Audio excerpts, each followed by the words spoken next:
로마서는 보통 이제 성경의 꽃이라든지 핵심이라든지 이런 표현을 많이 하는데요. 주로 교리적인 것에서 적인 걸 잘 설명해 놓았다. 그래서 로마서를 우리가 이해를 하면은 이 신앙의 어려운 문제들이 많이 해결될 수가 있어요. 그런데 실제로 여러분들 이제 몇 주간에 걸쳐서 로마서를 저희가 좀 하고 있습니다만 평소에도 여러분들이 아마 읽으셨을 것이라고 제가 생각을 하는데 쉽지가 않죠. 정말 쉽지가 않습니다. 쉽지가 않은데 근데 실상 이 성경이 양이 방대하죠. 방대한 양이기는 한데 우리가 구약은 일단 넘어가더라도 신약, 즉 우리가 신앙생활을 이해하는 데는 사실 몇 가지만 명확히 알면은 좀 쉬워질 수가 있어요. 예를 들면 지난번에 제가 여러분들 말씀드렸듯이 대조되는 말이 있다 그랬죠. 자, 새 사람과 옛사람, 새 사람과 옛사람, 그리고 또 뭐죠? 속사람과 겉사람, 또는 육신과 영, 육신을 혼이라고 했습니다. 그래서 한쪽은 즉 새 사람과 속사람과 영은 다 같은 말이다. 그렇게 보시면 된다고 했습니다. 또 반대쪽에 있는 옛사람, 겉사람, 육신 혹은 영도 혼, 이것이 같은 말이다. 100%는 아닐지라도 거의 같다고 보시면 됩니다. 그래서 성경은 우리에게 뭐라고 하냐면 우리가 옛사람이 죽었다. 이제 우리는 새 사람이 되었다. 이런 말이죠. 그래서 너희의 옛사람을 십자가에 못 박으라. 또는 너희가 죽은 줄로 여기라. 그래서 이런 부분들이 아주 어려워요. 그래서 이런 부분들에 대한 개념만 명확히 알아도 많은 부분에서 우리가 혼란스럽지 않습니다. 그래서 우리가 때로는 이 옛사람이라는 것은 혼이라고 했죠. 예수님을 믿기 전에 우리가 그때는 혼으로 살았습니다. 혼과 육, 사람이 영과 혼과 육이 있다고 했어요. 예수님을 믿기 전에는 우리가 혼과 육만 있습니다. 영이 없다는 얘기는 아니에요. 영도 있지만 죽었다는 얘기입니다. 예수님을 믿으면 우리가 거듭나죠. 새로 태어나는데 뭐가 태어나느냐? 혼과 육은 그대로였습니다. 근데 뭐가 새로 태어났어요? 영이 태어났습니다. 그래서 옛사람이라는 것은 예수님 믿기 전에 나, 그때는 이 혼이 나라고 했습니다. 그래서 혼과 육, 그 중에 대표로 혼이라고 하면 이 혼이 옛사람이에요. 예수님을 믿으면 나의 영이 새롭게 태어났죠. 그래서 이 새 사람은 영을 말합니다.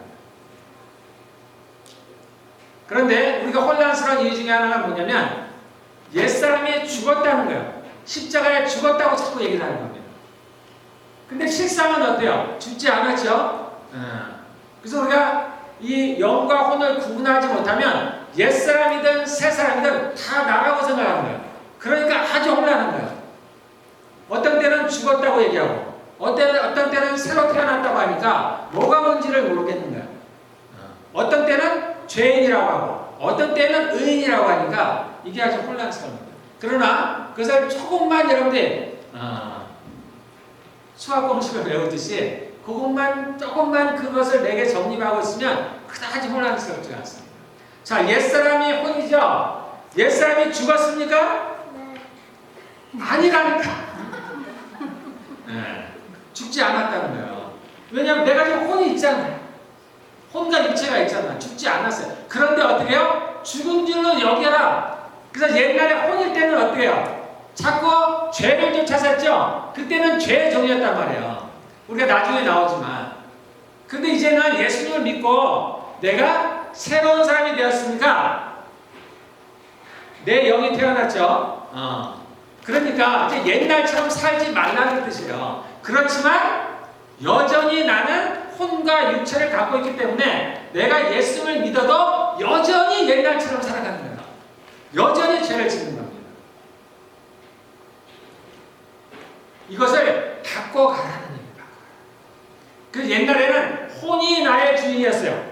처음 아담을 만들었을 때는 영과 혼과 육으로 만들었습니다. 하나님께서 사람을 그렇게 만드셨어요. 하나님을 형상을 좇아 하나님의 모양을 따라서 하나님이 삼위일체 하나님이시죠. 그러니까 우리도 그렇게 셋으로 만들어 놓으셨어요.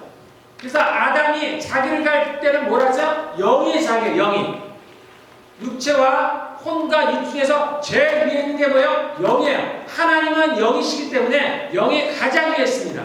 이 육체가 누구 말을 따라요? 혼의 말을 따르죠? 네. 그런데 영이 온전해지면 영이 우리 몸을 다스립니다. 그러면 우리에게 새 사람이 있다는 것은 죽은 내 영이 살아났죠? 그런데 이 죽은 내 영이 살아가긴 했는데 아직은 어린 거예요. 그래서 이 새 사람이 새롭게 태어나긴 했는데 어떻게요? 약하다는 얘기입니다. 약해. 그래서 어린아이라는 거예요. 그래서 내가 새롭게 태어나서 이제 영이 태어났으면 내가 영으로 내 몸을 주관해야 되는데 다스려야 되는데 그렇게 하지 못하고 있습니다. 그렇게 하지 못하고 있는 거예요. 그래서 우리가 늘 신앙생활하는데 딜레마에 빠지는 거예요. 내가 예수를 믿으면서도 왜 내가 옛날과 동일한 습관과 생활을 할까? 내가 하나님의 말씀을 순종하고 싶은데 왜 그 말씀에 따르지 못할까? 그것은 내 영이 아직은 어리기 때문에. 그래서 신앙이 자란다는 얘기는 내 영이 자라나는 거예요. 그래서 어떻게 해요? 내 영이 내 혼과 육체를 주장하게 되는 겁니다. 이런 방향으로 나아가는 거예요. 이게 신앙이 자라나는 거예요. 이것을 성경은 우리가 자라난다 이렇게 얘기해요. 그래서 그러지 못했을 때 나의 신앙이 어린아이와 같다라는 겁니다. 그래서 여러분들이 이 부분을 정확히 좀 이해하고 있으면 내가 왜 이런 생활을 할까 이해하게 됩니다. 그러면 반대로 내가 이 생활에서 벗어나려고 하면 내가 옛날처럼 살지 않으려면 어떻게 하면 될까를 알게 됩니다. 그러면 답은 쉽죠. 내가 옛날처럼 살지 않으려면 어떻게 해야 돼요? 그래서 많은 분들이 얘기합니다. 내가 아무리 하려고 해도 의지대로 내 의지를 가려고 뭔가를 잘하려고 하니까 안 돼. 그러니까 어떻게 해요? 늘 하는 말이 너를 죽여라고 얘기하잖아요. 또는 죽은 줄로 알아. 또는 어떤 나에게 나쁜 생각이 들어올 때 그것은 너가 아니야 라고 부정해 라고 얘기를 한다. 그런데 이것을 실생활에 적용해 보려니까 어때요? 안 되죠? 혼란스러운 거예요. 뭐가 뭔지 모르겠는 거예요.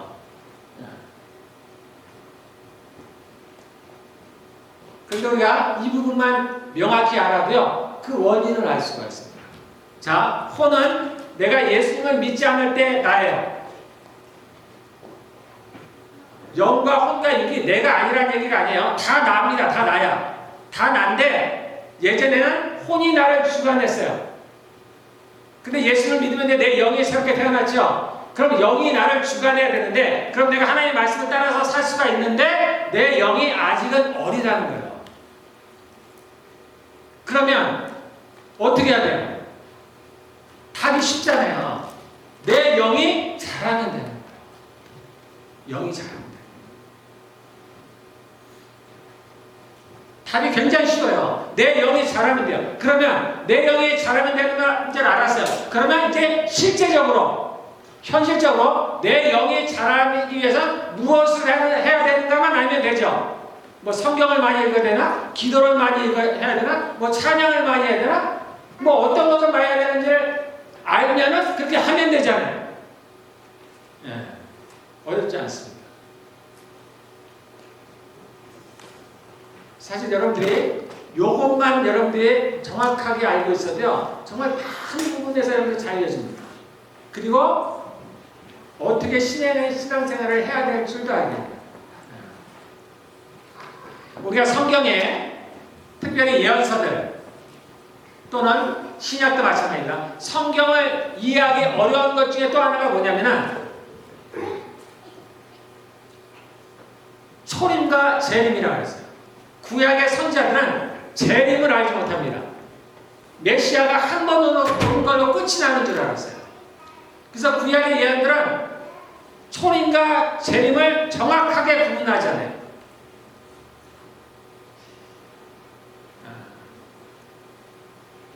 제가 정확히 기억이 나지 않는데 예수님께서 그 자신의 나사렛 동네인가 어디서 처음 설교할 때가 있어요. 첫 설교가. 그때 이 말이 너희에게 응하였도다 그랬습니다. 자, 그 구절이 어디에? 이사야 61장? 저도 정확히 모르겠네. 자, 제가 한번 보여드려요. 이사야 61장 한번 갈까요? 61장인가?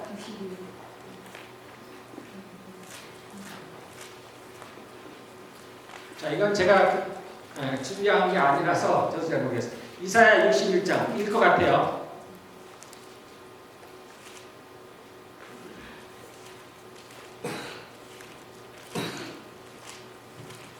마태복음 어디에 있는데? 누가복음 4장. 예? 누가복음 4장. 그러면 어디를 인용했어요?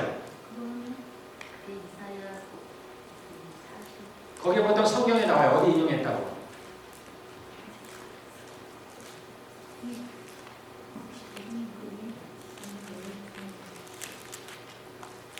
누가복음 4장이요? 그럼 누가복음 4장.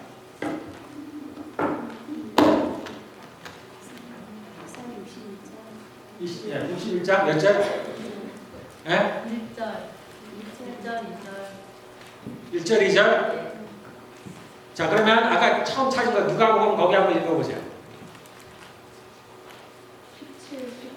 18절. 주의 성령이 내게 임하였으니 이는 가난한 자에게 복음을 전하게 하시려고 내게 기름을 부으시고. 예, 계속 읽어보세요. 나를 보내사 포로된 자에게 자유를, 눈먼 자에게 다시 보게 함을 전파하며 물린 자를 자유롭게 하고 주의 은혜를 전파하게 하려 하시니라 했더니. 잠깐 됐습니다. 자, 여기까지죠. 자, 그다음 이사야 21장, 61장 가보세요. 이사야 21장. 틀린 게 있어요. 인용을 했는데 잘 보세요. 근데 자, 이사야 61장 찾았어요? 자, 그러면 그 같은 내용인데요. 자, 한번 다시 읽어보세요. 이사야 61장 누가?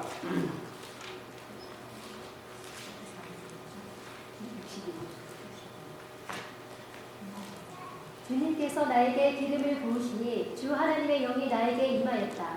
주님께서 나를 보내셔서 가난한 사람들에게 기쁜 소식을 전하고 상한 마음을 싸매어 주고 포로에게 자유를 선포하고 갇힌 사람에게 석방을 선언하고 주님의 은혜의 해와 우리 하나님의 보복의 날을 선언하고. 자, 틀린 게 하나 있어요. 뭐가 틀려요? 마지막 절이 인용이 안 됐죠? 네. 마가복음에는 보복의 날이 안 나왔죠? 보복의 날이 안 나왔어요. 은혜가까지만 나왔죠? 그런데 이사야는 어떻게 나중에 보복의 날이 있죠? 그럼 예수님이 몰라서 여기까지를 인용을 안 하셨을까요? 그럴 리가 없잖아요. 그 앞절까지만 인용을 하신 거예요. 왜냐하면 예수님이 그때 뭐라고 했어요? 이제 이 말이 너희에게 지금 응하였느니라. 예수님의 초임 때에는 여기까지만 응한 거예요. 은혜까지만 은혜가 됩니다. 이 보복의 날은 언제 응해요? 재림 때에는. 그래서 예수님이 이걸 인용하시지 않은 거예요. 성경은 다 이와 같이 되어 있습니다.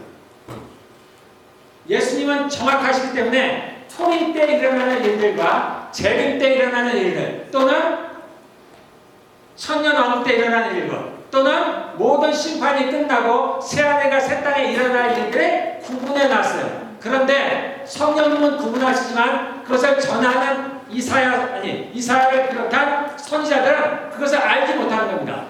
성경이 성령의 감동으로 쓰여졌다고 해서 성령님께서 하나하나를 불러줘서 쓰는 게 아니에요. 그냥 감동으로 설교자들이 감동으로 설교를 하듯이 그 가운데 성령님께서 자신의 뜻을 나타내는 겁니다. 그래서 우리가 성경을 보면 특별히 구약에 선지자들을 본다든가 할 때 어려운 부분이란가 이런 부분이에요. 예수님이 처음은 신약 초림의 때와 재림의 때 이루어지는 일이 달라요. 그런데 같이 나왔단 말이에요. 지금처럼. 그러니까 혼란스러운 거예요. 그런데 정확히 모르면 예수님이 초림 때 오셔서 그냥 십자가에 죽으시고 부활해서 권세를 가지셨으니까 보복을 하셨구나 라고 그냥 생각을 하는 거예요. 그러나 정확한 보복의 때는 언제요? 예수님이 재림이 하시면 그때 다 죽이시죠? 그리고 천년왕국이 지나서 한 번 더 그들을 멸하시죠. 그리고 마지막 심판의 때가 정확한 보응의 때야.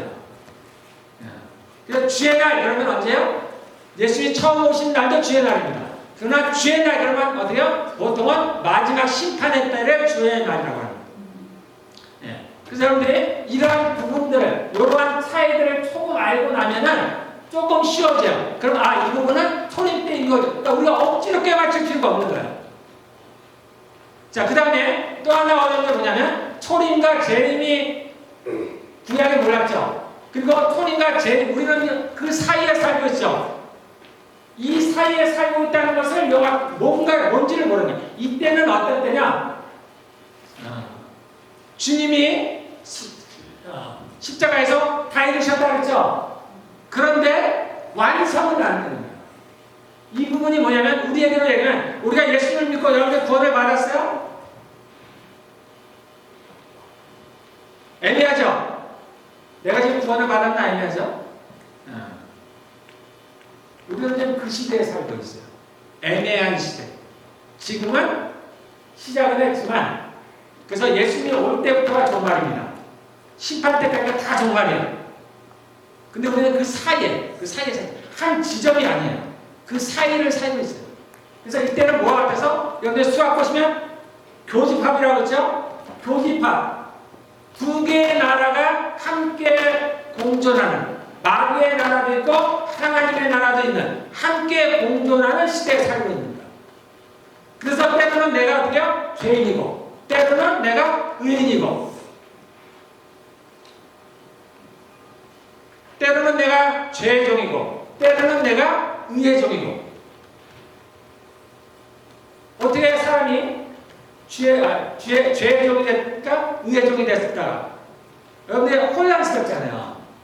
그러나 이 시대가 그렇다는 것을 알면 돼요. 그래서 이 시대는 두 나라가 공존하기 때문에 예수께서 십자가에 죽으셔서 마귀를 멸하셨죠. 그러나 마귀가 심판을 받지 않았죠. 마귀도 여전히 권세를 갖고 있습니다. 예수님도 권세를 받으셨어요. 마귀도 권세를 갖고 있어요. 그래서 두 개의 나라가 지금은 공존하는 시대에 우리가 살고 있어요. 그러면 우리는 어떻게 해요? 두 개의 나라가 있으니까 어때요? 두 개의 나라의 법이 있겠죠. 마귀의 나라의 법도 있어요. 그것이 뭐라 했어요? 죄와 사망의 법. 하나님 나라의 법이 있다 그랬죠? 뭐요? 생명의 성령의 법. 두 개가 다 우리한테 적용이 되는 거예요. 그래서 어느 때는 죄와 사망의 법이 나한테 적용이 되고 어떤 때는 생명의 성령의 법이 나에게 적용되는가. 그것을 알면 그렇게 하면 되는 거예요. 그런데 그것을 모르니까 여전히 죄와 사망의 법에 묶여서 늘 고통스럽게 살아가는 거예요. 우리가 이것을 알고 나면 빨리 옮겨가야죠. 그가 우리를 흑암의 권세에서 사랑의 아들의 나라로 옮기셨느냐 그러니까 우리가 그냥 여전히 옮긴 줄 압니다. 완전한 게 아니에요. 완전한 거예요. 그래서 여러분들 이러한 부분들 좀 섞인 부분이에요. 섞인 이런 부분들만 여러분들이 조금만 명확히 알면은 이제 신앙생활을 어떻게 해야 되는지 또는 성경이 읽을 때 조금은 이해가 됩니다.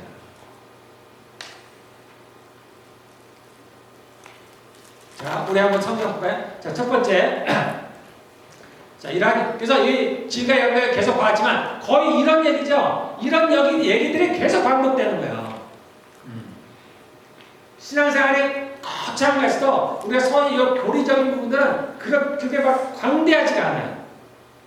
이런 몇 가지 것들만 우리가 수학으로 치면 몇 가지 공식만 딱 알고 있으면 그것을 응용해서 풀어갈 수가 있습니다. 그런데 이것을 모르면 나머지가 다 혼란스러워요. 자, 내가 한번 복습 한번 해볼게요. 자, 여러분들은 죄인이에요? 네. 의인이에요? 뭐라고 대답하세요? 자, 명확하게 한번 해봐요. 자, 여러분들은 지금 죄인입니까? 자, 나는 죄인이다.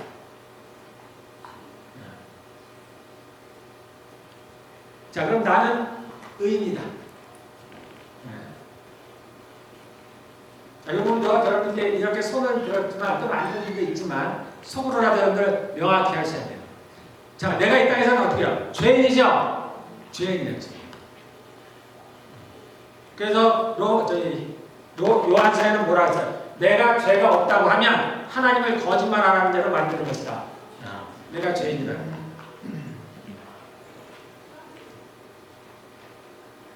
그런데 하나님께서 우리가 예수를 믿으면 의를 의인으로 봐주신다.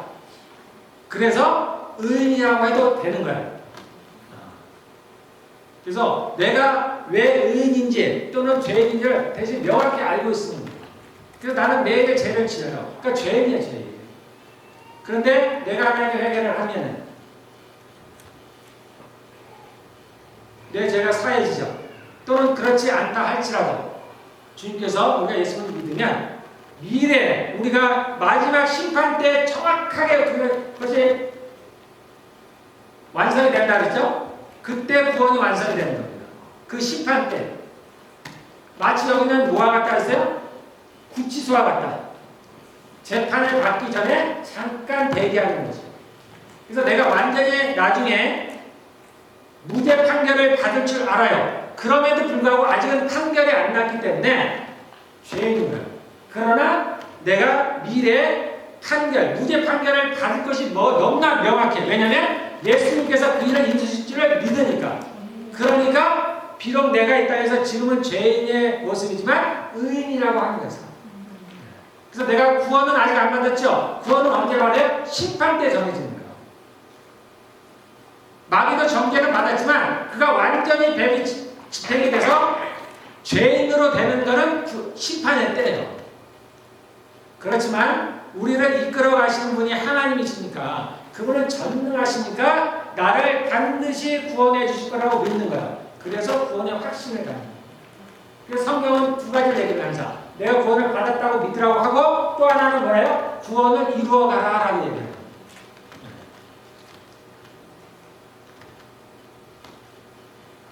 자, 우리 한번 가보겠습니다. 자, 15절. 자, 그러면 어떻게 해야 되겠습니까? 그러니까 이전에 뭐였냐면 우리는 율법 아래에 있지 아니하고 뭐냐면 은혜 아래에 있다라는 표현을 했습니다. 그 14절에. 그러면 어떻게 해야 되겠습니까? 우리가 율법 아래에 있지 아니하고 은혜 아래에 있으니까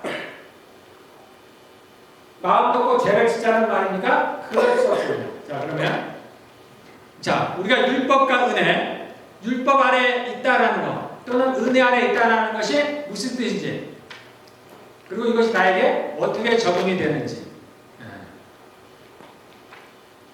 우리가 이런 부분만 서로 대립되는 이 부분만 잘 이해하고 있으면 그다지 어렵지 않습니다. 자, 율법 아래 있다는 얘기는 법 아래에 있다는 거예요. 이 율법이라는 것이 이스라엘 백성들에게 준 율법일 수도 있지만 그것보다는 그냥 법이에요. 법 아래에 있다는 거예요. 법 아래에 있다는 거예요. 이 법의 대표적인 거 뭐라고 했어요? 이 법을 다른 말로 하면 무슨 법 아래에 있다고 우리는? 죄와 사망의 법. 법 아래에 있다는 얘기는 죄와 사망의 법 아래에 있다는 거예요. 죄와 사망의 법 아래에 있다는 말은 죄를 지으면 반드시 죽는다. 이 죽는 것이 심장이 멎고 또 숨이 멈추고 그것만이 아니라 그랬죠? 그것만이 아니라 그랬어요. 죄로 일어나는 모든 결과들, 내가 우울하다든지 슬프다든지 괴롭다든지 사람들의 관계가 깨졌다든지 질병을 얻는다든지 일이 안 된다든지 그러한 모든 것들, 그 모든 것들이 다 죽음이라고 했습니다.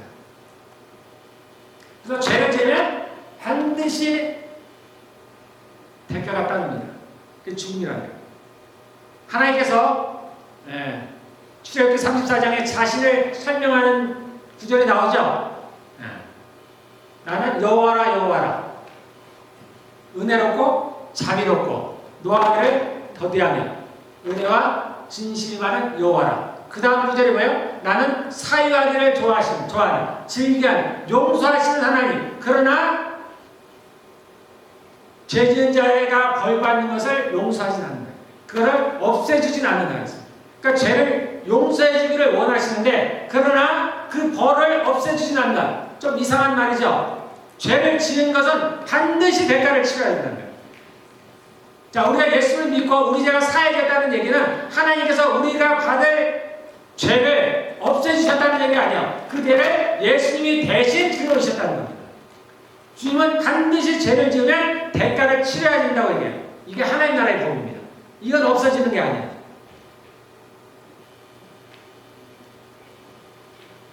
그거는 다 적용이 되는 거예요. 어디서든. 죄를 지으면 반드시 대가를 치릅니다. 이 땅에 우리가 사는 동안에 이것은 그대로 적용이 됩니다. 그래서 우리의 삶이 형통하지 못한 거예요. 그래서 법 아래에 있다는 얘기는, 율법 아래에 있다는 얘기는 법 아래에 있다는 거예요. 무슨 법 아래요? 죄와 사망의 법. 죄를 지으면 죽는다. 벌을 받는다. 대가를 치른다. 그러한 법 아래에 있다는 거예요. 누가? 사람들은 예수님을 믿지 않으면 모두가 이 법 아래에 있다는 거예요. 지금 세상 사람들은 다 이 법 아래에 있다는 겁니다. 그런데 우리는 어떻다고 뭐라고 하냐? 우리는 율법 아래에 있지 않냐고, 법 아래에 있지 않냐고, 은혜 아래에 있다. 은혜 아래에 있다고 얘기해요. 그럼 은혜라는 것은 다른 말로 뭐냐면요, 뭐죠? 다른 법 아래에 있다. 이 법이 아닌 다른 법 아래. 무슨 법이라고 했어요? 아까? 생명의 성령의 법. 생명을 주는 성령의 법. 우리가 죄를 지었을지라도 예수님을 믿으면 주님께서 우리 죄를 기억지 아니하시고 우리의 죄를 용서하십니다. 우리가 우리 죄를 자각하면 그는 미쁘사 우리 죄를 사하시고, 이게 생명의 법이에요. 죄를 지었음에도 불구하고 죽음이 따라오지 아니하고 생명이 따라옵니다. 그러니까 생명의 법이에요. 생명의 성령의 법. 그래서 로마서 8장 2절 우리 한번 봐요.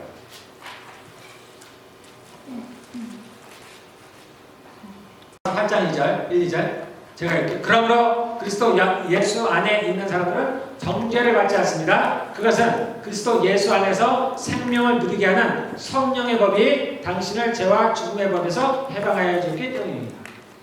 자, 어디에서요? 죄와 사망의 법 또는 죄와 죽음의 법에서 우리를 어디로? 성령의 법. 여기는 성령의 법이라고 나왔죠? 생명을 주는 성령의 법 또는 생명의 성령의 법. 이리로 옮겨졌다는 거예요. 우리가 예수를 믿으면 이리로 옮겨졌다는 거예요.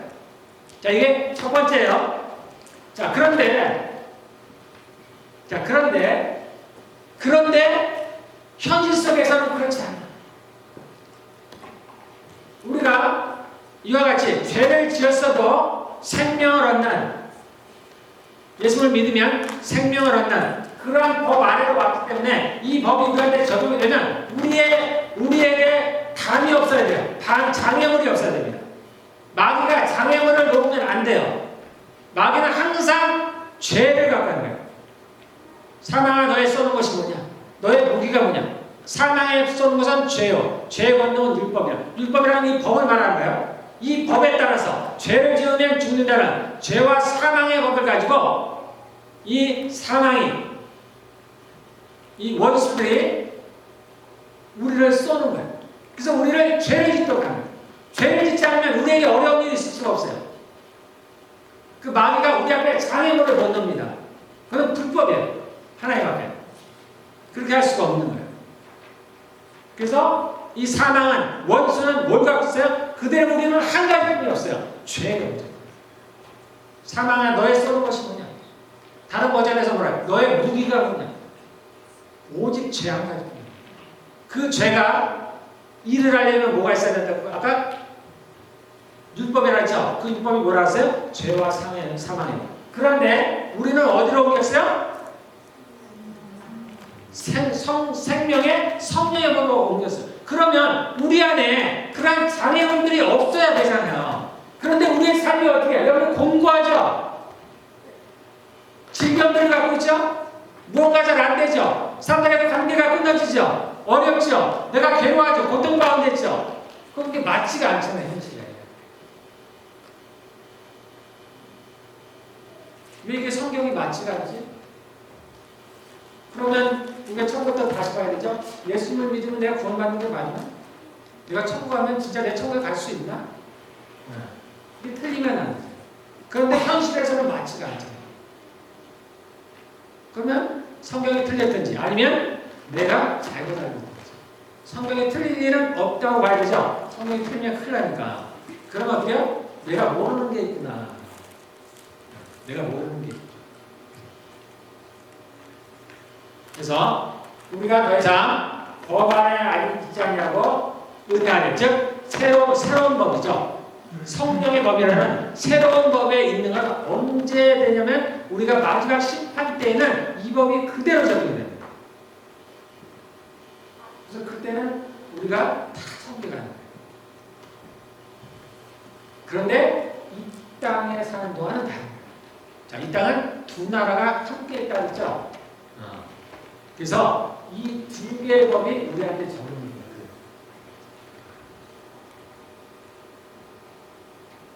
죄와 사망의 법도 나에게 적용이 되고 생명의 성령의 법도 나에게 적용이 돼요. 이 얘기는 즉슨 뭐냐면 내가 이 땅에서 죄를 범하면 내가 그 값을 갚아야 돼요. 죄의 값을 치러요. 그래서 나에게 고통이 있는 거예요. 내 삶이 어려운 거예요. 그냥 마귀가 나에게 삶의 고통을 준다? 그럴 수 없죠. 만약에 그게 가능하다면 여러분 중에서 살아날 사람 아무도 없어요.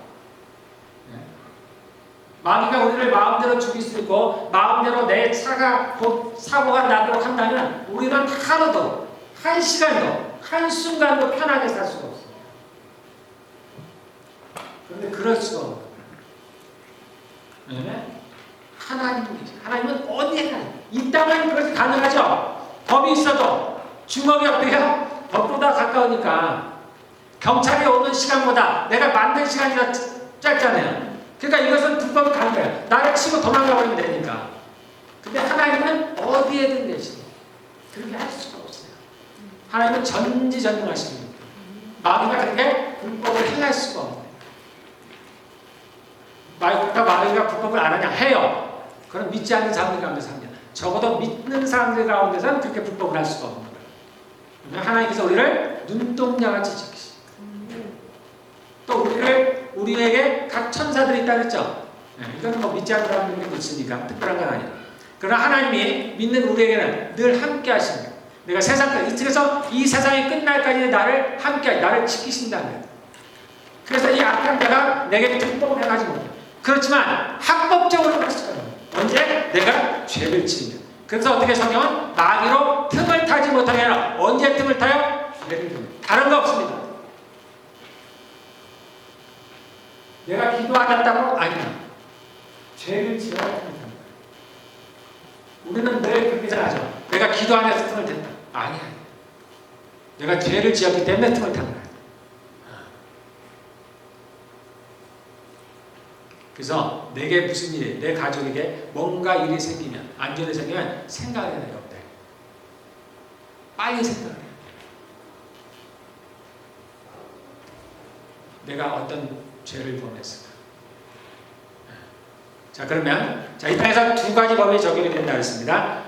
죄와 사망의 법, 생명의 성령. 그러면은 이 죄와 사망의 법 아래에서 우리가 생명의 성령의 법이 이 법에 적용이 되면 좋잖아요. 그럼 이 법으로 옮겨갈 수 있는 길을 하나님이 만드는 거였어요. 그래서 우리에게 가르쳐 줬습니다. 자, 그게 뭐라고 했어요? 회개합니다. 우리가 우리 죄를 고백하면, 자백하면, 하나님께 회개하면 그는 미쁘사 우리 죄를 사하시고, 우리 죄가 사해졌죠. 그러니까 더 이상 우리가 죄가 어제 없어졌어요.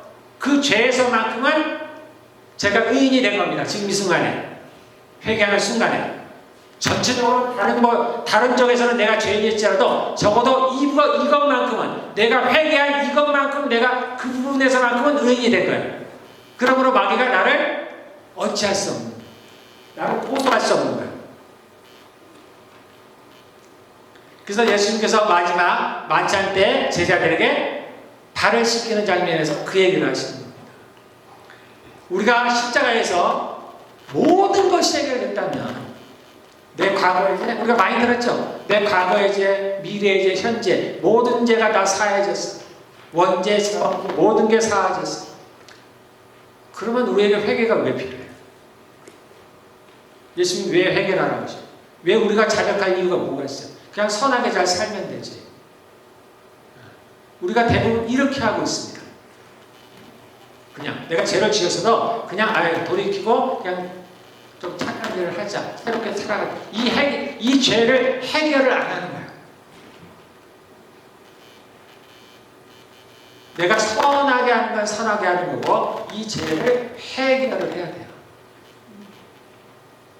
그러면 그렇지 않으면 내가 이 대가를 치러야 됩니다.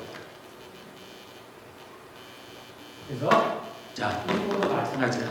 우리가 이 땅에 사는 동안에는 이렇게 두 개의 나라 가운데 살고 있다. 두 개의 법 아래에 살고 있다. 그래서 어떻게 내가 처신해야 되는지 여러분들 잘 알면 됩니다. 그렇게 하면은 여러분들이 제가 여러분에게 형통할 수 있는 세 가지를 말씀드립니다. 세 가지를 하면 형통하다. 자, 까먹으셨나요? 자, 첫 번째 뭘 하라고요? 매일 해야 될 거. 뭐 하라고 했어요? 자, 하루에 한 번 꼭 주기도문을 하라. 그래서 저는 아침 식사 때 한다 그랬죠? 하루에 먹고 아침에 주기도문을 한다 그랬습니다. 자, 두 번째 뭘 하라고요? 두 번째. 자, 이게 중요합니다. 두 번째 뭐 하라고요? 하루가 가기 전에 내가 하루를 돌아보면서 회개하라. 내가 오늘 지은 죄를 회개하라는 거예요. 돌아보면서. 여러분들 이게 처음 하면은 굉장히 많죠? 찾기도 어려워. 그래서 힘들어요. 그러나 여러분들 자꾸 하다 보면요. 내 옷이 좀 씻어져요. 그럼 나중에는 씻을 것이 별로 없어요. 조금만 얼룩만 묻어도 탁 티가 나요. 그럼 닦기가 아주 쉬워져요. 처음이 어려운 거예요. 처음이. 꾸준히 하면 됩니다. 꾸준히. 그럼 어느 순간에 가면은 제가 회개할 것들이 별로 없어요. 그러면 내 삶이 형통해지는 걸 여러분들 경험한다니까요. 마귀가 장애물을 놓을 수가 없다니까요. 수많은 장애물이 거쳐진다니까요. 형통한 삶이. 그래서 꼭 해가 지기 전에 더 좋은 거는 뭐라 했어요? 내가 죄를 지면 바로 회개하면 제일 좋아요. 해가 지기 전에 하면 그 다음에 좋고 마지막으로 오늘이 가기 전에 그러니까 12시 되기 전에 하는 게 좋습니다. 그래서 꼭 회개를 해야 된다. 자, 세 번째는 뭐라고요? 앞으로 내가 할 일들에 대해서 또는 내일 내가 할 일들에 대해서 하나님께 미리 얘기를 하라. 기도라고 여러분들 어렵게 생각할 것 같습니다. 얘기를 하면 돼요. 하나님, 내가 내일 누구를 만나기로 했습니다. 내가 내일 하나님 무슨 일을 해야 됩니다. 얘기를 하면 돼요. 또는 앞으로의 계획들을 얘기해. 하나님, 저희들이 목요일에 워러턴에 갑니다. 하는. 저희들이 저러 같은 건 그렇죠. 언제 저희가 야외 예배를 합니다. 내가 몇 날 며칠에 누구를 만나기로 했습니다. 또 사업을 하는 사람들, 사업상에 무슨 계약이 있습니다. 미리 얘기하는 거예요. 여러분, 하나님은 전능하시니까 내가 얘기 안 해도 그 모든 것들 알아서 다 준비하시겠지. 그러면 다 형통해야지. 그렇지 않잖아요. 그리고 하나님이 그런 걸 모든 걸 내가 얘기 안 해도 다 해주신다면 어떻게 해요? 마귀를 다 멸하셨겠지 벌써. 그리고 내게 장애물들이 아무것도 없어야죠. 천국에서죠. 나는 늘 기뻐야지. 즐거워야죠. 모든 일들이 다 잘 돼야지. 근데 실상 그러지 않잖아요. 왜 그런지 이유는 모를지라도 현실을 받아들여야죠.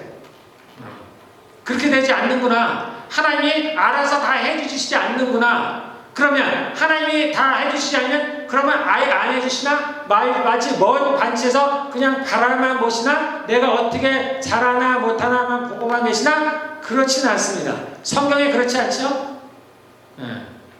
구하라하셨죠? 다 들어주신다고 했습니다. 그럼 어떻게 해요? 구해야 되는구나. 하나님께 얘기를 해야 되는구나. 얘기를 해야 돼요. 기도를 어렵게 생각할 거 없어요. 하나님께 얘기를 해야 돼요. 내일 뭘 할 거예요? 뭘 할 거예요? 뭘 할 거예요? 사람을 만납니다. 누구를 만나? 그러면 하나님께서 그때 일을 하시는 거예요. 그때. 여러분들 안 믿어지만 그때 일을 하시는 거예요. 여러분의 계획을 듣고 여러분의 얘기를 듣고 그때 하나님께서 계획을 짜시는 거예요. 그때 날씨를 그럼 어떻게 해줘야 되겠구나? 그때 그 장소를 어떻게 좀 지켜줘야 되겠구나. 내가 누구 천사를 보낼까? 필요한 천사들을 보내고, 때로는 하늘의 군대를 보내고, 저쪽에 있는 바이어를 만나다 또는 상대 계약자를 내가 저 사람의 마음을 어떻게 바꾸도록 어떻게 어떤 일을 해야 되겠구나. 하나님이 그때 계획을 이게 내가 하나님과 동행하는 이 땅에서 하나님과 함께 하시는 함께 하려면 어떻게 해요? 나눠야 된다니까. 얘기를 해야 돼. 그냥 내 할 말만 다 하지 마시고, 그것도 기도긴 한데 그거는 어린아이 때 잘 모르니까. 근데 우리가 다 커서도 늘 그렇게 기도하면 안 되는 거예요. 하나님과 교제가 있어야 돼. 교제. 하나님이 살아계시다면 여기 하나님께 바로 앞에서 저에게 하듯이 그렇게 말씀하시진 않지만 성령이 여러분에게 감동을 주시는 거예요. 그런 응답들이 있어야 된다니까. 내가 기도하면 반드시 응답을 받는다고 생각을 하셔야 돼. 하나님은 반드시 응답을 하셔요. 어떨 때? 여러분들이 진심으로 하나님께 기도할 때, 하나님은 반드시입니다. 100%예요. 어떨 때? 여러분들이 진심으로 하나님께 기도할 때, 하나님께 뭔가를 듣기를 원할 때 하나님 반드시 응답하십니다. 근데 그걸 믿고 그렇게 하십니다. 이 세 가지라면 여러분들의 삶에 형통하며, 여러분의 삶에 형통한 게 여러분의 어떤 능력, 재력, 아니요, 관계없어요. 마귀는 그거와 아무 관계없습니다. 여러분들이 아무리 능력이 많아도, 재력이 많아도요, 여러분들이 죄를 범하면 여러분들이 그런 것들을 없어지는 건 순식간이에요.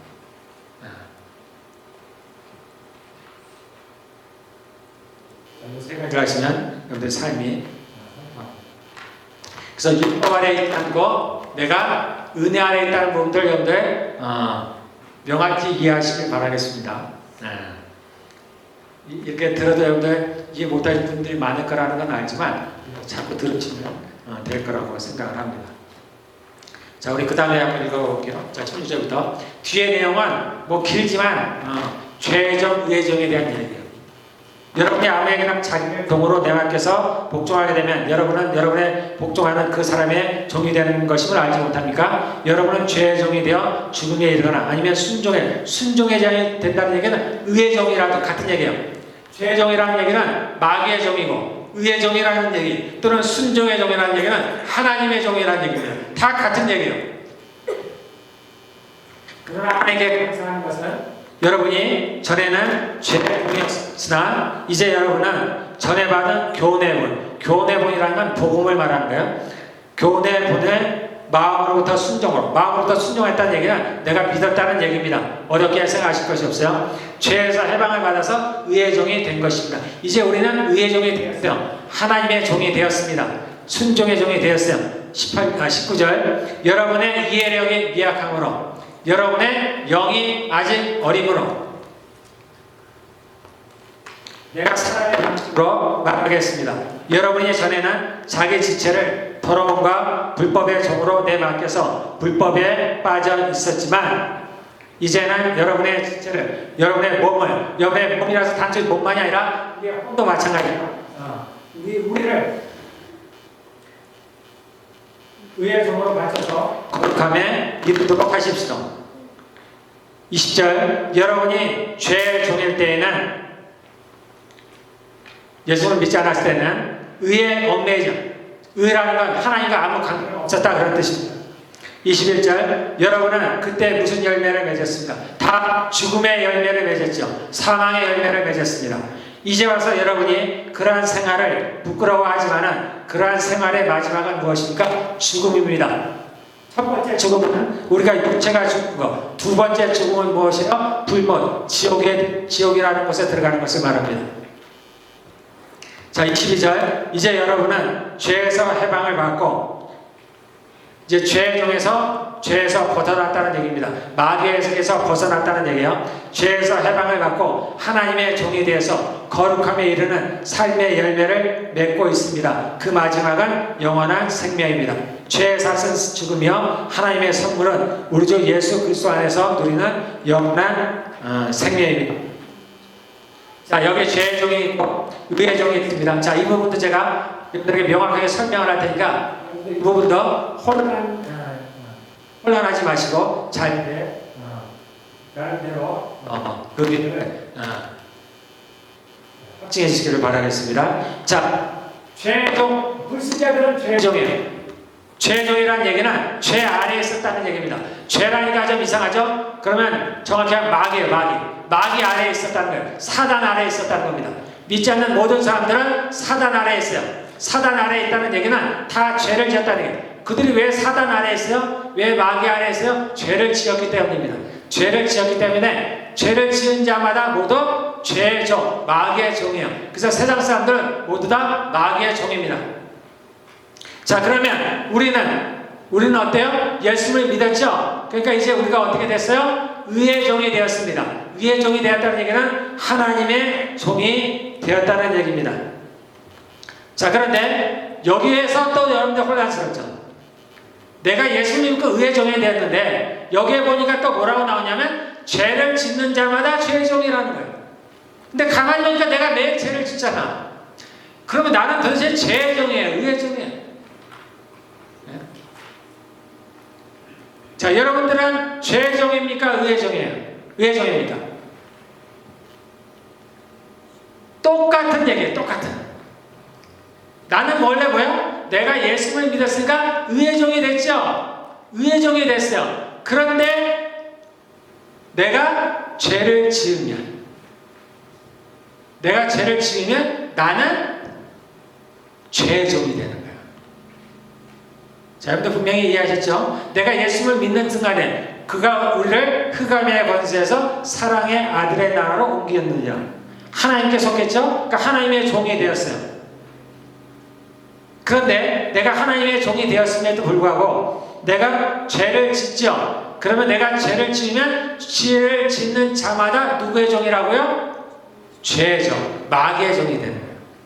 내가 죄를 지으면 누구의 종이 돼요? 마귀의 종이 되는 거예요. 내가 의의 종이었는데 그럼 내가 마귀의 종이 되었어? 그럼 내가 구원을 못 받나? 그렇지 않습니다. 여러분들 이 땅에서 죄를 지어도 구원을 받아요. 왜냐하면 우리 마지막 심판 때에는 우리는 완벽하게 성령의 법 안에 있다 그랬죠. 구원을 받습니다. 그러나 이 땅에서만큼은 두 개의 법이 그대로 공존하는 거예요. 두 개의 나라가 있어요. 그래서 내가 이 땅에서 죄를 범하면 죄의 종이 되는 거예요. 죄의 종이 되니까 어때요? 아까 죄를 범하면 대가를 받는다 그랬죠? 대가를 받는 거예요. 똑같은 얘기입니다. 그러면 내가 다시 의의 종으로 돼야죠. 그럼 어떻게 하면 돼요? 어떻게 하면 돼요? 회개하면 또 돌아오는 거예요. 회개하면 내가 이 부분에서만큼은 내가 음란의 죄를 지었다. 그럼 음란한 마귀의 내가 종이 되었어요. 그런데 내가 이 부분을 하나님께 회개하면 내가 이 부분에서만큼은 의의 종이 되는 거예요.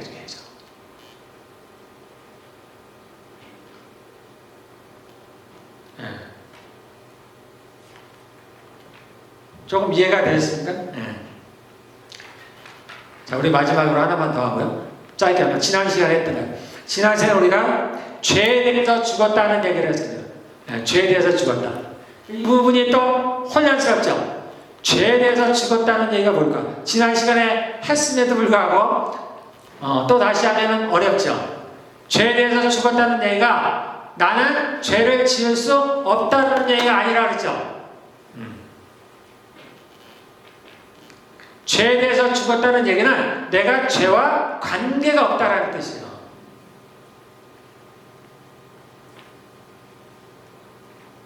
자, 다시 한번. 죄에 대해서 죽었다는 얘기는 내가 죄를 안 짓는다는 얘기가 아니에요. 죄에 대해서 죽었다는 얘기는 죄와 상관이 없이 됐다. 죄와 관계가 없다. 죄와 상관이 없다는 게 무슨 말인데, 예전에는 죄를 지으면 어떻게 돼요? 죽죠. 그런데 지금은 아니라는 거예요. 내가 지금은 죄와 상관이 없다는 얘기는 내가 더 이상 죽지 않는다는 얘기예요. 이것이 완벽하게 적용이 되려면 언제 적용한다고요? 심판의 때. 그때는 이것이 완전하게 적용이 됩니다. 그래서 그때는 내가 완전하게 죄에 대해서 죽어져요. 죄가 나에게 아무런 영향을 못 미쳐요. 그래서 마지막 심판 때에는 우리는 벌을 받지 않아요. 우리는 아예 심판도 안 받습니다. 그런데 이 땅에 사는 동안은 다르다고요. 이 땅에 사는 동안은 여전히 내가 죄를 지으면 죄의 종이 되고, 죄의 종이 됐다는 얘기는 죄의 법 아래 있다는 얘기고, 죄의 법 아래 있다는 얘기는 내가 대가를 치른다는 얘기예요. 그러면 내가 다시 또 죄에 대해서 죽어야죠. 즉 죄와 관계가 없어져야 되겠죠. 어떻게 하면 된다고요? 어떻게 하면 된다고요? 회개하면. 그러면 회개하면 내가 다시 또 죄에 대해서 죽는 거예요. 다시금 내가 이 죄와 상관이 없어지는 겁니다. 마귀가 더 이상 나에게 해를 내 앞에 장애물을 놓지 못합니다.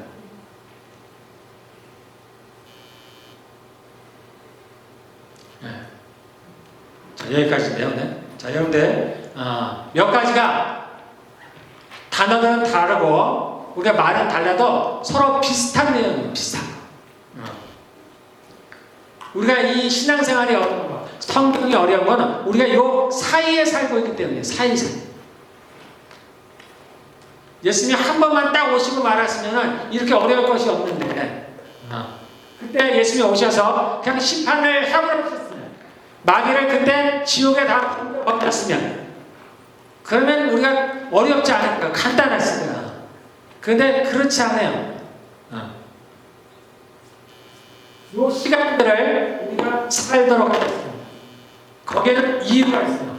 마귀는 멸하시고 우리는 살리기 위한 겁니다. 우리를 하나님의 자녀로 만들어 가시는 과정이에요. 그래서 이 시간들이 좀 복잡할지라도, 우리가 좀 괴롭고 힘들지라도 하나님은 이 시간들을 허락하시는 거예요. 그래서 어쨌든 우리에게 허락된 시간, 우리가 겪어 나가야 되는 시간입니다. 그래서 신앙은 인내가 아주 중요해요. 인내. 이 땡을 잘 인내로 살아가야 돼요. 그래서 이 땅에서 우리가 살아가는 근본적인 목적이 뭐라 그랬어요? 구원은 그 과정이라고 했습니다. 그것이 목적이 아닙니다. 여기로만 머무르면 안 돼요. 우리가 매일같이 하나님 십자가만 바라고 있으면 안 되는 거예요. 늘 우리가 십자가 돌아가지 아니야. 그러면 하면 안 돼. 여기서만 머무르면 안 되는, 여기를 넘어가야 됩니다. 구원은 끝이 아니고 시작이에요. 이제 시작. 하나님 우리를 창조하신 목적이 죄를 짓고 구원하는 목적이 아닌 거예요. 우리를 창조하시고 애초에 이루시고자 하는 목적 가운데 우리가 죄를 범해서 구원이라는 게 필요했던 거예요. 그게 목적이 아닌 거예요. 우리가 구원을 받았으면 이제 하나님께서 처음 창조하신 목적을 이루어가야 되는 겁니다. 우리를 창조하신 목적이 뭐라고 했어요? 하나님의 나라에서 함께 다스릴 자로, 하나님의 백성으로, 하나님의 자녀로, 그리스도의 신부로 만드시고자 하는 목적이에요. 그것을 위해서 이 땅에서 우리를 창조하시는 과정이라 했죠. 우리가 엄마 뱃속에서는 무엇이 만들어져요? 우리의 형체가 만들어져요. 몸이 만들어집니다. 그럼 이 땅에서 하나님은 우리의 무엇을 만드시기 위해서 했어요? 우리의 영과 혼을 만드는 거예요. 육체는 만들 필요가 없어요. 그래서 육체는 죽는 겁니다. 우리가 부활하면 하나님의 육체는 그냥 주세요. 그래서 이 땅에서는 육체를 위해서 뭘 할 필요가 없어요. 우리의 영과 혼이 자라야 되는 거예요. 우리의 영과 혼이 자라는 것이 어떻게 자란다는 것이요? 두 가지가 있다고 그랬어요. 이 땅에서는 잘 살기 위해서 능력을 갖춰야 되죠. 하나님의 나라에서는 뭐가 필요해요? 두 가지가 필요합니다. 첫 번째 뭐라고요? 뭐가 필요해요? 자, 이 땅에서 우리가 하나님께서 우리에게 주시고자 하는 것, 또한 이 땅에서 우리가 갖춰야 되는 것이 있습니다. 이 땅에 살면서 이루어가야 되는 것이 있어요. 첫 번째 뭘 얻어야 된다고 했어요? 열매가 있어요. 열매. 그 열매라는 것은 뭐라고 했어요? 신의 성품, 예수님의 성품을 만들어가야 돼요. 그게 제일 되는 목적입니다. 그게 제일 되는 목적이에요. 자, 두 번째는 그 하나님의 나라를 다스려야 되니까 어떻게 해요? 그 나라를 다스리기 위해서 첫 번째로 필요한 게 신의 성품, 예수님의 성품이 있어야 돼요. 그 다음에 또 하나가 있어야 된다 그랬죠? 능력이 있어야 돼요. 능력. 이 두 가지를 여기서 배워야 됩니다. 그 능력이라는 게 뭐라 그랬어요? 선악을 분별하는 거. 그래서 창세기 보면은 거기에 뭐가 있었어요? 선악과가 있는 거예요. 선악과. 하나님께서 그냥 만들어 놓으신 게 아니에요. 그거 먹고서 뭐 시험을 하려고 만들어 놓은 게 아니에요. 그걸 만들어신 목적이 있어요. 선악을 분별하는 능력을 갖춰야 돼, 이 땅에서. 그래서 우리가 이 땅에서 해야 되는 목적이 두 가지예요. 예수님을 닮아서 신의 성품, 예수님의 성품을 닮아가는 것, 성령의 열매를 맺는 거예요. 성도 열매 됐다 그랬죠? 전에 했었죠? 뭐 인내는 아니죠? 믿음의 덕을, 덕에 지식을, 지식의 절제, 인내, 경건을 형제의 사랑을. 이것이 성도의 열매라고 했습니다. 이러한 열매를 맺죠. 성령님을 통해서 만들어지는 성령의 열매, 또한 우리가 맺어야 되는 성도의 열매, 이 열매가 있다 했습니다. 그리고 선과 악을 구별하는 능력을, 선과 악을 구별하려면 어때요? 선악을 분별하는 능력은 우리의 혼에 있지 않습니다. 아무리 우리가 지식을 많이 가져도 성경을 외우고 달달 외워도 그걸로는 선악을 분별합니다. 선악을 분별하는 것은 우리의 영이 하는 거예요. 영이 자라나야 됩니다. 그래서 이 두 가지입니다. 우리 신앙생활은 이 두 가지를 해나가는 거예요. 자, 우리 기도하고 마치겠습니다.